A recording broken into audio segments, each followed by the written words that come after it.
Skyrim is almost 15 years old at this point.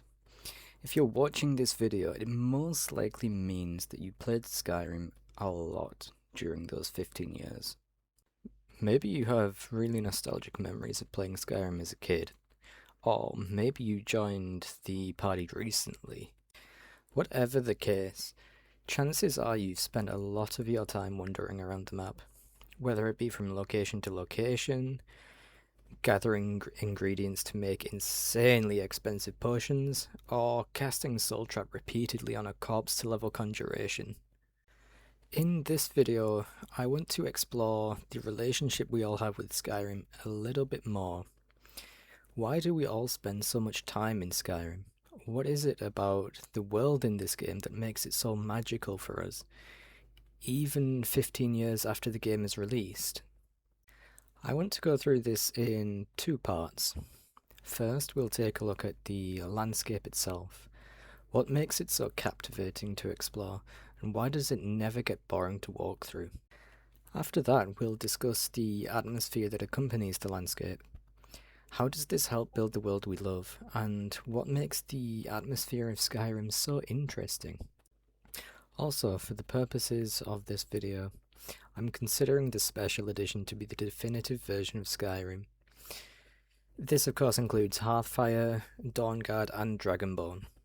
I know that Anniversary Edition exists now, but I don't think it adds much to the game in the context of this video. Real quick before we start, I wanted to sidetrack a little bit. This is my first YouTube video, so it won't be perfect. This is my first time ever writing a script, recording for YouTube, and then editing that footage as well. That being said, any support that you can give this video is greatly appreciated. I've really enjoyed the process of putting this whole thing together, and I'm genuinely looking forward to improving for future videos. So to that effect, any feedback that you can give is very appreciated, and I will try and take it on board for the next video that I make.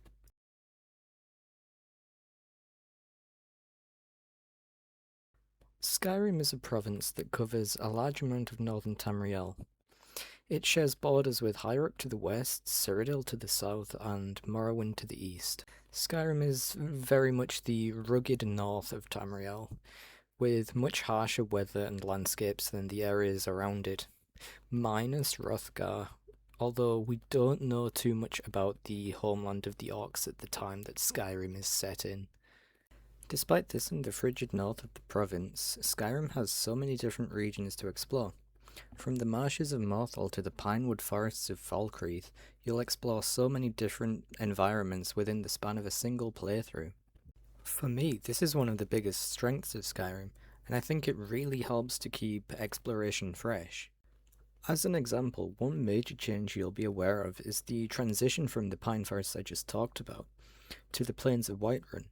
No doubt you'll be familiar with the walk from Riverwood along the river, meeting the Imperials escorting the Stormcloak prisoner. Then, if you're like me, skipping the rest of that path to try and get a hit in on the giant at the farm. Yeah, it's an ego thing. This is such a striking moment for me. Even now, I'm still in awe of just how pretty the game looks. The reveal of Whiterun is made even more epic by the sheer size of the city itself, with Dragon's Reach at the top of the hill completely blocking out the rest of the landscape behind it due to its massive size.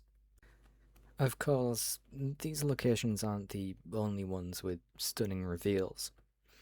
No doubt there are many more, but if we went through every pretty part of Skyrim, the video would be over an hour long.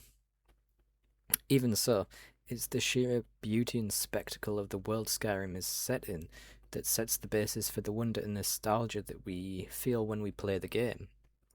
Something else that adds to this is the fact that everything in Skyrim is handcrafted. Skyrim is a game that was made before the gaming industry became obsessed with the return on investment and shareholder profits, although technically you could attribute the rise of the corporatization of the gaming industry to having started with the dreaded Horse Armor DLC for Oblivion. Back on topic though, the quality of Skyrim clearly shows in the fact that everything is handcrafted and deliberate, unlike a certain future title by Bethesda, which we shall not talk about. The perfect example of this is the small shack between Falkreath and Helgen.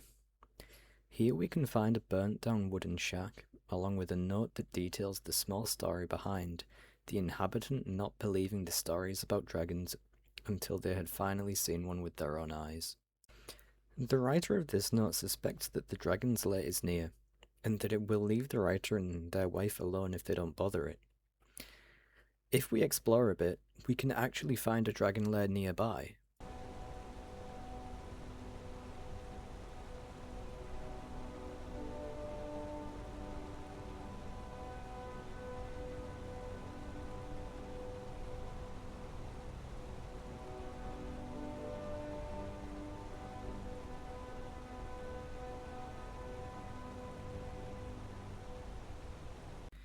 I feel like this is a good time to touch on Skyrim's iconic cities.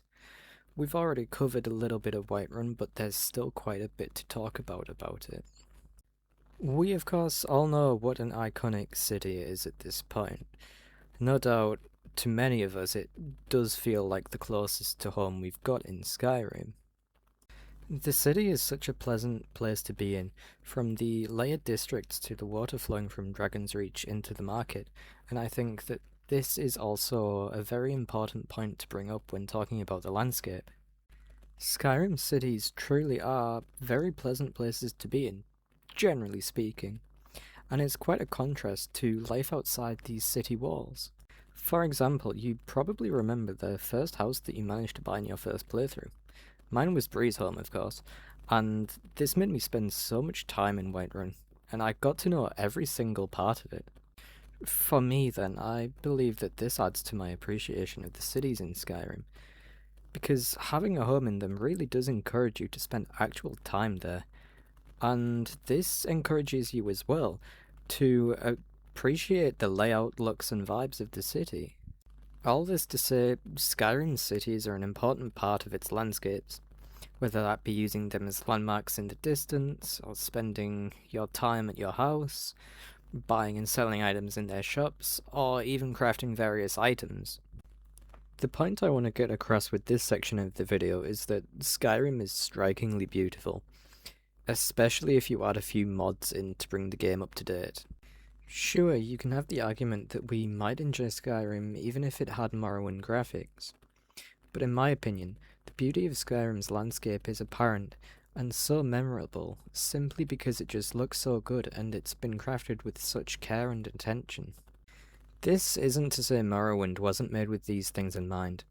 I just believe that Skyrim has aged better because of the technology to implement better graphics, as well as the ability to future-proof them through mods.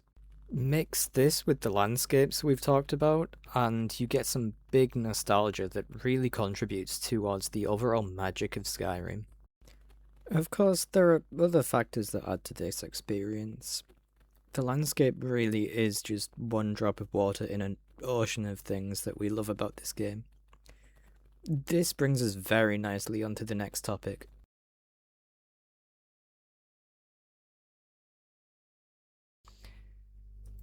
This section will of course talk about the literal atmosphere of the game, but I also want to talk a bit about the narrative atmosphere, because I think this does a lot to really help Skyrim feel so appealing to come back to after so much time.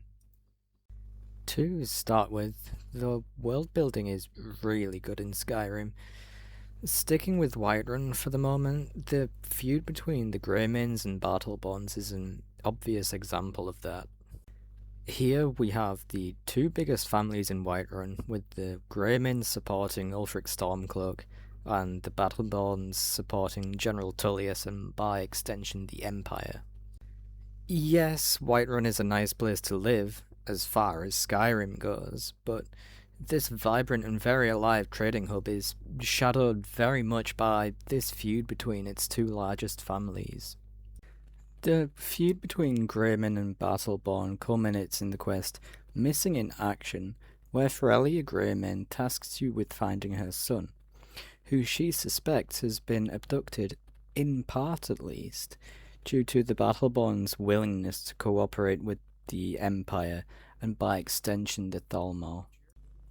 Having the world feel so involved in the overarching plot of the Skyrim Civil War, Imperials are the best choice, by the way.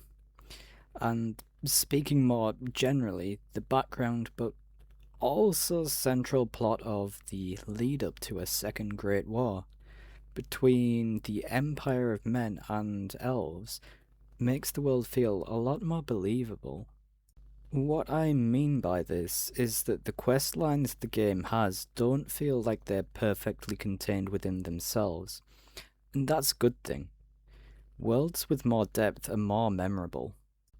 Yes, the Civil War mostly takes part within fortress sieges and the occasional ruin delve too, but the effects of it spill over into Skyrim as a whole.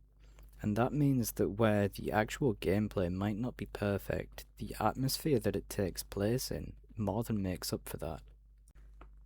This is not the only example of world building and storytelling helping to build the atmosphere of Skyrim. Another side quest that adds to this takes place in Markarth. During this quest, you'll investigate a resurgence of Forsworn activity within the city, and decide ultimately whether to free the Forsworn or maintain the status quo.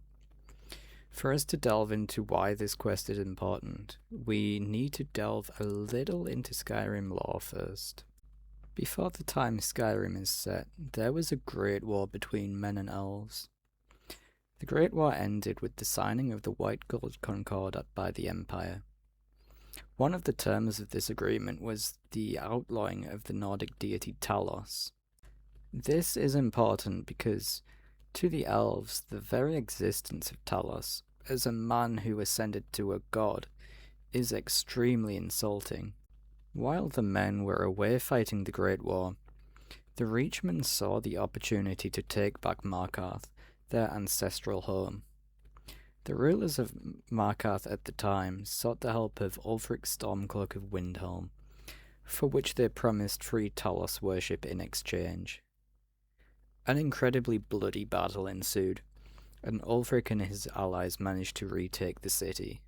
In the aftermath, Ulfric might have attempted to stamp out any remnants of Reachmen left in the city, including butchering Nords too if they didn't aid in the retaking of Markarth.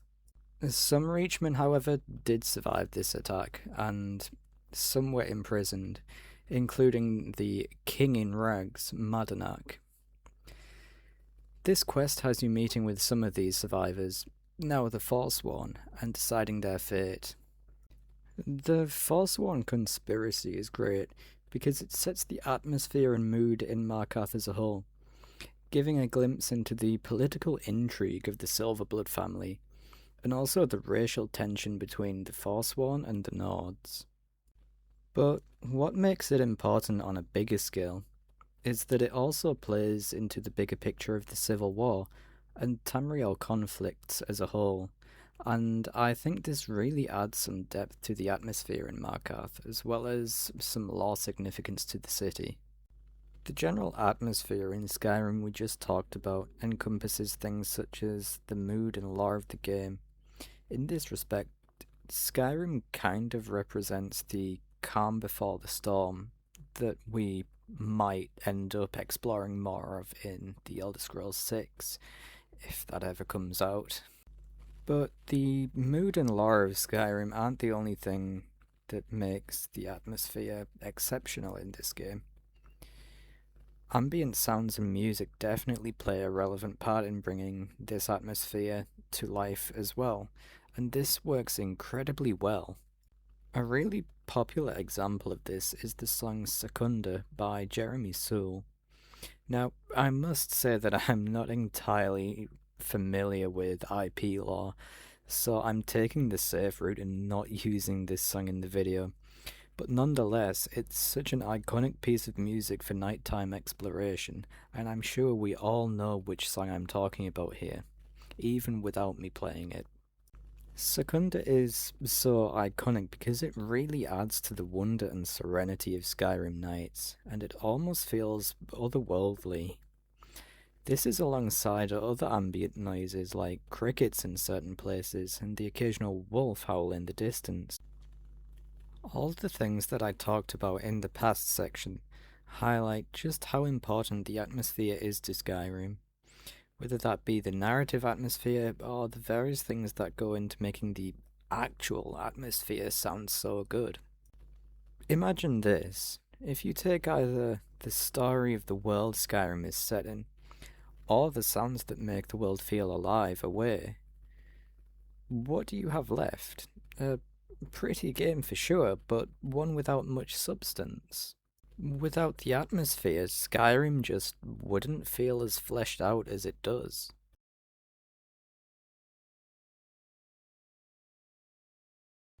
Skyrim is so special because of a blend of things.